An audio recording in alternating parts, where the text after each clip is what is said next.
De vuelta en Market, Economía y Negocios. Hoy tenemos un invitado de lujo. Nos acompaña el doctor Jaime Arístides Escudero. Eso quiere decir que vamos a hablar de economía, de alta economía compleja y controversial. ¿Eh? Bueno, sí. Doctor, ¿cómo está usted? Yo muy bien, gracias a Dios. Encantado de estar aquí con Bienvenido, ustedes. bienvenido. Un placer. La primera pregunta es, iniciando, ¿cómo usted ve el desempeño económico del actual gobierno? Mira, hay que verlo dentro del contexto internacional y afectado por la pandemia. La economía dominicana ha logrado mantener la estabilidad macroeconómica. Yo creo que eso es un punto positivo y eso se debe principalmente a la ejecución de una buena política monetaria. Yo creo que la mejor decisión del presidente Abinader fue mantener al gobernador del Banco Central, porque eso aseguraba la credibilidad en la política monetaria. Eso ha ayudado a que la tasa de inflación, a pesar de tener un impacto proveniente de los mercados internacionales, de que se ha expresado en aumento de los precios de los combustibles, así como de los bienes básicos, pues todavía tenemos una tasa de inflación que está en el entorno del 7% y las expectativas están ancladas alrededor del 4%, que es la meta de inflación. Es decir, que en términos de estabilidad macroeconómica se puede señalar que el gobierno ha logrado mantenerla. Sí hay un elemento que debemos llamarle la atención al gobierno, que es la parte de ejecución del gasto público. Ha sido muy limitado, muy tímido la ejecución de la inversión pública, específicamente en los meses de enero, febrero, lo único que se ha ejecutado es alrededor del 15% de lo que se debió de haber ejecutado, lo que limita el aporte de la política fiscal al crecimiento de la economía. Por eso se ve claramente de que ha sido la política monetaria la que está explicando la recuperación que se comienza ya a ver a partir del el segundo mes del año, que sería febrero. Hay mucho cuestionamiento sobre el gasto de bolsillo y preocupación en ese sentido. ¿Qué opinión le merece? Mira, no cabe duda de que tú tuviste con la pandemia un impacto recesivo importante. La economía cayó el año pasado 6.7%. Eso significó una pérdida de empleo importante, a tal punto de que para el último trimestre del año, cuando tú lo comparas con el último trimestre del año 2019, se destruyeron 305,000 puestos de trabajo. Y obviamente que eso se traduce entonces en lo que tú señalas, hay una disminución de la capacidad de consumo de la población. Y el gobierno tiene el reto de poder crear empleo suficiente para absorber esos que están desempleados. Fíjate lo siguiente, lo normal es que un gobierno cree entre 110 y 125,000 puestos de trabajo al año. Es decir, que crea las condiciones para que sea el sector privado, porque el gran empleador es el sector privado. El 85% de la economía lo explica el sector privado en términos generales. Y cuando se tiene un proceso contractivo, recesivo, como lo que se vivió, es lógico de que pues los agentes económicos privados se resientan, haya una disminución del consumo, de la inversión privada, y el gobierno tiene que crear las condiciones para entonces estimular. Por eso señalo que si hay una política fiscal más activa que eleve la inversión pública, puede atraerse entonces al sector privado a un nuevo estadio de crecimiento que permita entonces una recuperación de eso que tú señalas como ingreso que se ha perdido, ese que tú sientes de que la persona tiene menos dinero en los bolsillos. A propósito de eso, Ledesma, está el tema de que para este mes de abril fue anunciado ya la terminación del último de los programas sociales creados a propósito de la pandemia. Sí. ¿Usted entiende que deben surgir nuevos programas o continuar con algunos de ellos? Porque todavía hay muchos desempleados, muchas empresas están trabajando no a toda capacidad. Sí, tienes toda la razón. Nosotros hemos estado recomendando desde el mes de octubre del año pasado que se mantengan los programas. El gobierno ha sido terco, ha decidido eliminarlos.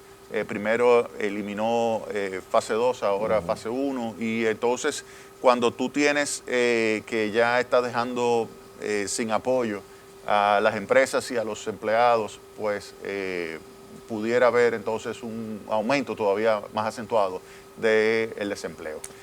Por eso yo hubiese recomendado, como lo hice, pero que ahora que se mantenga más allá de abril. Lamentablemente el gobierno parece que no quiere. ¿Cómo lograr un crecimiento de un 5.5% como pronostica el Banco Central, si en vez de estimular la economía a través del consumo, a través del gasto social, lo que se está es precisamente disminuyendo el gasto, cuando precisamente tú estableces que ha habido una merma significativa del gasto de la ejecución presupuestaria, tanto en gasto corriente como en gasto de capital. En gasto de capital es que más se ha reducido, gasto de capital. El gasto corriente no se ha reducido tanto, pero el gasto de capital sí. Mira, tú tienes un punto, la economía crece cuando tú combinas la demanda agregada privada con la demanda agregada pública. La demanda agregada privada se ha logrado mantener gracias a la política monetaria expansiva, acomodaticia, la reducción de las tasas de interés, el aumento de casi 5 puntos del PIB en términos de disponibilidad de recursos por parte del Banco Central, en términos líquidos, que ayuda a que se pueda mantener el consumo. Pero obviamente que tú necesitarías más el empuje fiscal. El Banco Mundial, el Banco Interamericano de Desarrollo, la CEPAL, todos estiman, y el Fondo Monetario Internacional, que la economía va a estar creciendo entre 5 y 5.5%.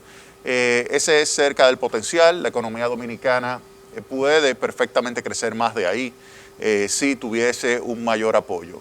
A mí no me sorprendería que crezca a ese 5.5%, porque acuérdate que está recuperándose con relación a una caída del 6.7% del año pasado.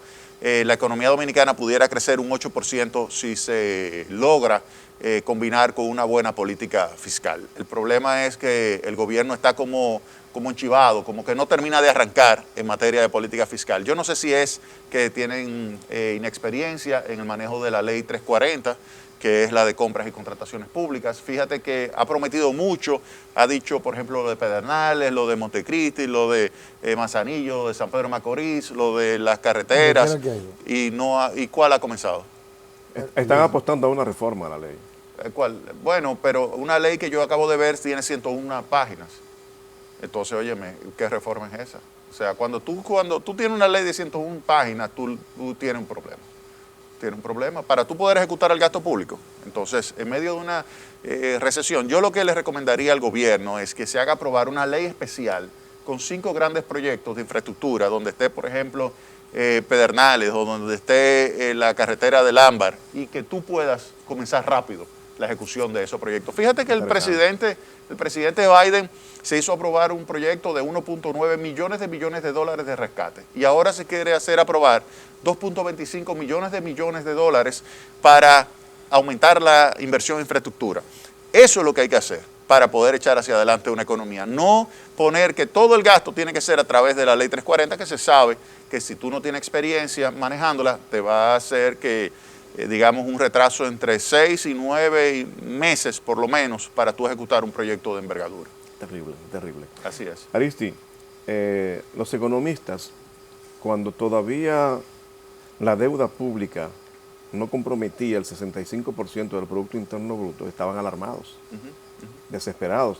Hoy se habla de que ya ha superado esa línea y está alrededor del 71, 72 creo que es. 70 más o menos. Algunos son más abiertos y piensan que es un poquito más. ¿Cómo puede esto afectar el desarrollo económico de nuestro país? ¿No afectará ese crecimiento que se tiene proyectado de ese 5.5%? Sí, lo influye sin lugar a dudas. Gracias a Dios que estamos viviendo un periodo donde las tasas de interés a nivel internacional son históricamente bajas. Eso ayuda a que tú puedas conseguir financiamiento fácil y a buenas tasas de interés. Y por lo tanto reduce un poco el servicio de la deuda pública en la República Dominicana. No obstante, el 70% del Producto Interno Bruto es una deuda elevada, es una deuda que implica que tú necesitas una reforma tributaria, no simplemente una reforma fiscal, como se quiere decir, porque el gobierno prometió que iba a reducir el gasto en 129.000 millones de pesos, porque supuestamente iba a reducir la corrupción, iba a reducir el sobrecosto, iba a reducir el abultamiento que había en la ejecución presupuestaria, y no ha hecho nada de eso. Lo que ha reducido no es porque ha descubierto que se estaba sobrevaluando o que había corrupción en algunos proyectos, no, es que simplemente no está ejecutando los proyectos, es muy diferente. Entonces, por el lado de gasto, no es verdad que habrá grandes ahorros. Entonces, nos tenemos que ir por el lado de la reforma tributaria. Y una reforma tributaria, ya tú sabes lo que eso implica, en medio de una situación en la cual el sector privado es que comienza a salir del proceso de recesión que nos metió la pandemia el año pasado, le va a ser muy duro pasar y pagar una reforma tributaria como la que habría que ejecutar, que va de 3 a 4% del Producto Interno Bruto. Eso es de 150 a 200.000 millones de pesos de nuevas recaudaciones. ¿Y cómo? Porque hablamos de que la República Dominicana tiene problemas de competitividad. Siempre tenemos una balanza comercial negativa y se quiere impulsar ahora al sector industrial para aumentar las exportaciones. ¿Cómo lograr eso? Aumentar las recaudaciones y que eso implique afectar a los sectores productivos. Sí, mira, la balanza comercial de República Dominicana es negativa, la balanza por cuenta corriente es menos negativa porque ahí tú incluyes entonces y remesas también, entonces con eso tú logras compensar y el déficit en cuenta corriente ha estado en los últimos años entre 1.5 y 2% del PIB, que es perfectamente manejable con la entrada de capitales de largo plazo, sostenible, o sea que no habría tantos inconvenientes exactamente. Ahora, tú tienes un punto con relación a la competitividad. La competitividad tú puedes hacer reformas tributarias que incluso te eleven la competitividad. Es lo que hay que saber hacerla. Sí. Se le puede dar una clase al gobierno. Si quiere saber cómo hacer una reforma tributaria que eleve la competitividad, sí se le puede dar perfectamente. Se eleva la productividad y se incrementan los ingresos. Sí, claro, se puede hacer. Se habla mucho del problema de elevación fiscal, de elusión fiscal y también de los subsidios. Sí, el gasto tributario, por ejemplo, que tú tienes en el país, está entre 4 y 5% del Producto Interno Bruto. Eso es entre 200 y 250 mil millones de pesos que tú pudieras perfectamente recaudar. Ahora, eso implica eliminar algunas exenciones, como es el caso del ITEVIS, que te va a implicar pues, la necesidad de hacer algún tipo de programa de apoyo, de poner en marcha algún tipo de programa de apoyo para los segmentos más pobres y vulnerables del país. Entonces, obviamente que tú puedes recaudar también reduciendo la evasión tributaria. La evasión tributaria en algunas figuras impositivas está entre un 50 y un 60%. Léase ITEVIS, léase impuestos sobre la renta, personas jurídicas, personas físicas. Y tú pudieras reducir considerablemente. Tú no tienes para mejorar las recaudaciones que aumentar las tasas. La tasa del 27% es una tasa elevada, es una tasa que en términos de promedio de América Latina estamos por encima. La tasa del ITEVIS del 18% está por encima del promedio de América Latina, que es 15%. De tal manera que tú no necesitas subir las tasas para mejorar las recaudaciones en el país. Así que el reto es hacer una reforma que no sea distorsionante de las decisiones de ahorro, trabajo, inversión, consumo, y que te permita a ti aumentar los ingresos, pero sin que te destruya empleo, sin que te destruya capacidad de inversión en la economía dominicana. Muy bien, en la actualidad hay dos temas que tienen que ver con el sistema de seguridad social, especialmente con las administradoras de fondos de pensiones, que nos gustaría saber su opinión. Uno de ellos ya es recurrente, que es el 30% de los fondos que se han entregado, algunos a favor, otros en contra. Y otro es que en las cuentas de las AFP hay más de 2.300 millones de pesos que corresponden a los cotizantes que ya han fallecido y que deben ser entregados a sus familiares. Una serie de trabas lo han pedido flexibilización, pero son 2.300 millones de pesos. ¿Qué ha pasado con ese dinero? El dinero que eso renta por estar en esas cuentas, ¿a dónde va? No, a la misma cuenta. ¿A la misma cuenta? Sí. ¿Y qué tú sugieres que se haga con estos casos? No, si son de personas ya fallecidas, ahí la ley establece claramente las condiciones que se tienen que cumplir para entregarle eso a los herederos. Pero que eso se ha dificultado. Hay gente que no ha podido cumplir con eso. Incluso están pidiendo que quiten unos cuantos de los requisitos, porque hay gente que ha dejado eso abandonado porque le resulta más caro la inversión que tiene que hacer para que le devuelvan lo que tiene ahorrado. Sí, entonces cuando tú tienes costos de transacción elevados para poder cumplir la ley, entonces tú deberías, por parte de la superintendencia, tomar medidas que permita la recuperación de esos recursos. Pero las personas herederas necesitan que se le devuelvan su dinero. Eso contrasta con el tema del 30% que se ha estado discutiendo, de si se devuelve, si no se devuelve. Antes de tú poner sobre la mesa si lo vas a devolver, tienes que hacer un análisis en términos del impacto macroeconómico. Eso es lo que hay que determinar. ¿Qué impacto pudiera tener? El impacto que puede tener sobre la inflación, sobre la estabilidad de los precios en términos generales y sobre el tipo de cambio. Porque si tú tienes una medida que te genera un aumento de la inflación, recuérdate que la inflación es el peor de los impuestos, porque es el impuesto que va sobre los pobres directamente. Entonces, si tú ejecutas una medida cualquiera sea, que te genera un aumento de los precios, que te deteriore los indicadores de bienestar de los más pobres y vulnerables, entonces no vale la pena tomarla. Entonces eso es lo primero que yo creo que hay que poner sobre la mesa. Y luego decir, ok, ¿qué impacto puede tener esta medida del 30%? Y ahí tú tomas la decisión. Siempre se habló de que antes de discutir el pacto fiscal había que hablar del pacto eléctrico. Bueno, pues ya se rubricó. Sí. Entonces yo te pregunto, ¿vale la pena eso que se rubricó y cómo va la ejecución de eso? Mira, la realidad es que es el mismo que no se quiso firmar cuando se estaba en oposición. En realidad, el principal punto a favor del sector eléctrico fue la creación y puesta en marcha de la central termoeléctrica Punta Catalina. Estamos hablando de 30% de toda la electricidad de la República Dominicana. Hoy no tenemos, ¿ustedes lo notan que hay apagones? No, ¿Verdad que no? No. ¿Ustedes saben por qué? Eso se llama Central Termoeléctrica Punta Catalina.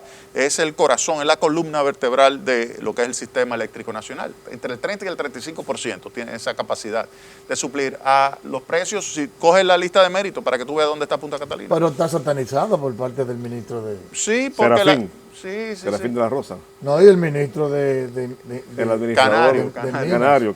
Sí. El ministro de Serafín Minas, que es Canario jefe de la del Rosa. equipo eléctrico. Sí, porque ellos tenían una estrategia que se ha descubierto claramente de querer venderla a precio de vaca muerta. La realidad es que ya se ha demostrado que Punta Catalina es una superestrella. Como yo el día de la inauguración la llamé, es la joya del sector eléctrico de la República Dominicana. Es la más competitiva, es una empresa que a valor de mercado puede estar entre alrededor de 2.600 millones de dólares. El costo fue 2.454 millones de dólares en términos de inversión de construcción. Y es una empresa que realmente va a estar supliendo electricidad de forma muy competitiva durante los próximos 40 años. Así que eso sí realmente favoreció el sector eléctrico. ¿Por qué? Porque había plantas que por años estuvieron apagadas y cobrando simplemente capacidad, y tan pronto llegó Punta Catalina, que ya era una realidad, porque mucha gente apostó a que nunca se iba a terminar Punta Catalina, pero el trabajo de más de 10.000 personas que se involucró en ese proyecto logró terminarlo, ponerlo en marcha, y ahí está, haciendo que otras generadoras cambiasen su matriz de generación de diésel o fuel oil hacia gas natural. Y por eso tenemos más de 600 megavatios adicionales a gas natural a precios muy competitivos que también antes estaban apagados y ahora están supliendo de una forma continua electricidad en la República Dominicana. Y eso es algo sumamente positivo. Ese es el verdadero pacto eléctrico. Lo otro es un reto que tienen las distribuidoras de electricidad de mejorar sus índices de cobranza.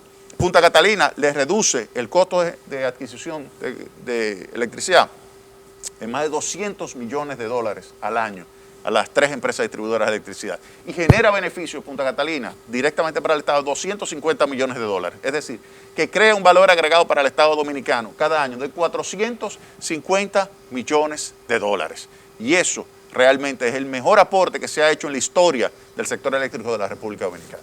Desde tu punto de vista, ¿el Estado debe de mantener Punta Catalina o está bien que se venda? Mira, puede vender participación accionaria, puede traerse un operador privado.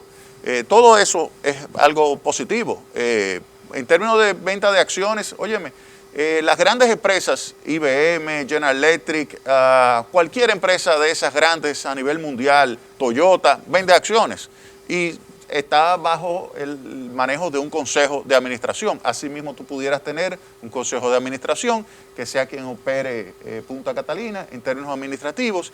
Tú puedes contratar los servicios de un operador o puede ser que un socio privado te traiga un operador, de tal manera que tú pudieras mantener lo que es parte de la propiedad, en parte del Estado, venderla no a precio de vaca muerta, sino vender esas acciones a los precios de mercado, como te señalé, ese precio de 2.600 millones de dólares, y además mejorar cada vez más la eficiencia. Lo que sí es importante es lo siguiente: la presencia de Punta Catalina seguirá obligando a que todos los otros generadores sean cada vez más eficientes, porque de lo contrario, ¿tú sabes cuál va a ser el resultado de todo? Lo saca del mercado. Lo saca del mercado y lo convierte en chatarra. ¿Tú no has visto que hay ahora mismo una gran polémica con relación a una planta que viene flotante para el río Sama?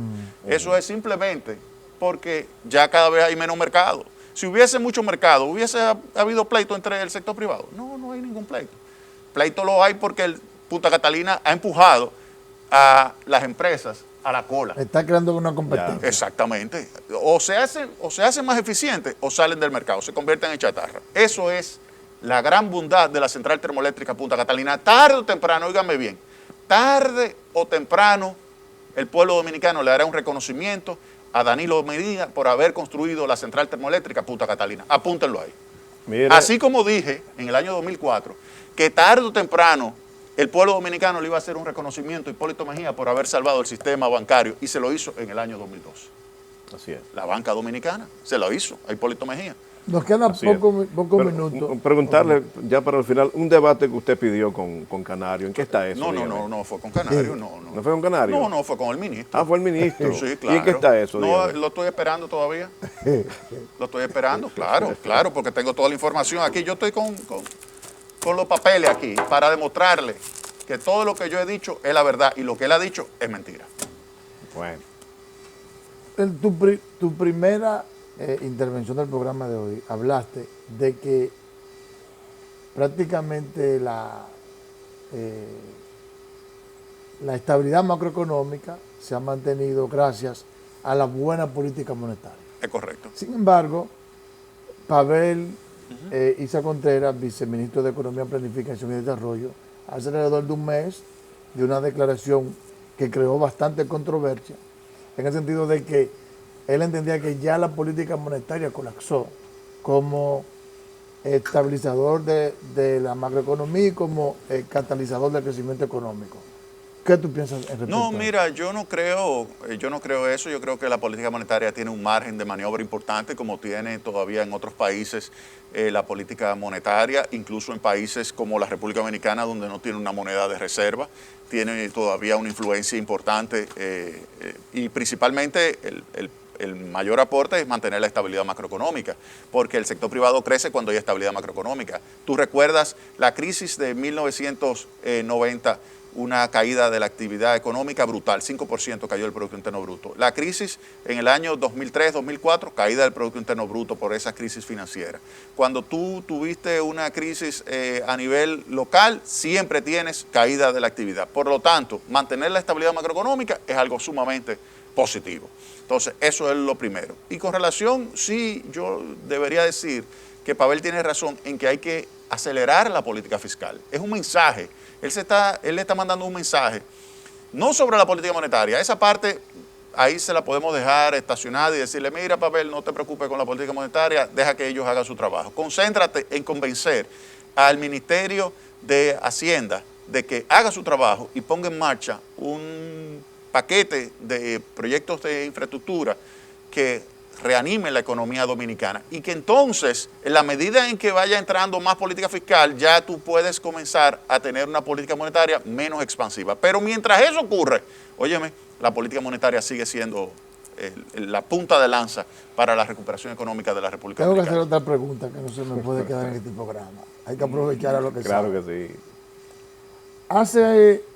sí. Lo ha reiterado en varias ocasiones el expresidente Leonel Fernández, de que los países de América Latina no están en condiciones de enfrentar por sí solos la crisis, que es necesario ir a organismos internacionales, el medio del G20, para ver cómo se pueden crear algún tipo de programa y obtener recursos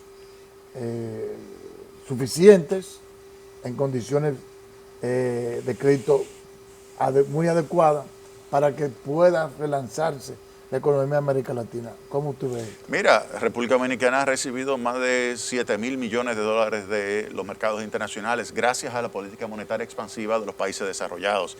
Si nosotros a nivel mundial no hubiésemos tenido una política monetaria como la que ha tenido la Reserva Federal, el Banco Central Europeo, el Banco de Inglaterra, el Banco de Japón, que ha ayudado a haber liquidez y reducir la tasa de interés, pues República Dominicana no hubiese tenido acceso a esa liquidez que ha ayudado a mantener la estabilidad macroeconómica. Es decir, que fíjate cómo el mercado hace eso que ha estado solicitando el presidente Fernández. O sea que yo creo que asimismo el Fondo Monetario Internacional, el Banco Mundial ha facilitado liquidez. También República Dominicana ha recibido 650 millones de dólares, pero rapidísimo, a través del Banco Central. Es decir, que efectivamente las economías a nivel internacional han favorecido para que los países en desarrollo puedan tener acceso a capital. A diferencia de otras ocasiones, como es la década de los 80, donde colapsó el financiamiento y eso provocó la década perdida en América Latina. Colapsó y la tasa de interés se pusieron 18. insoportables. Imagínate, la tasa de interés en los Estados Unidos llegó a 18%, la tasa de interés de la Reserva Federal, y ahora está entre 0 y 0.25%. Perfecto. Mira la diferencia. Excelente. Doctor, Un placer. Muchísimas gracias. ahí se demuestra que es un doctor. Sí, sí. Finaliza por el día de hoy Market, Economía y Negocios. Será hasta la próxima entrega.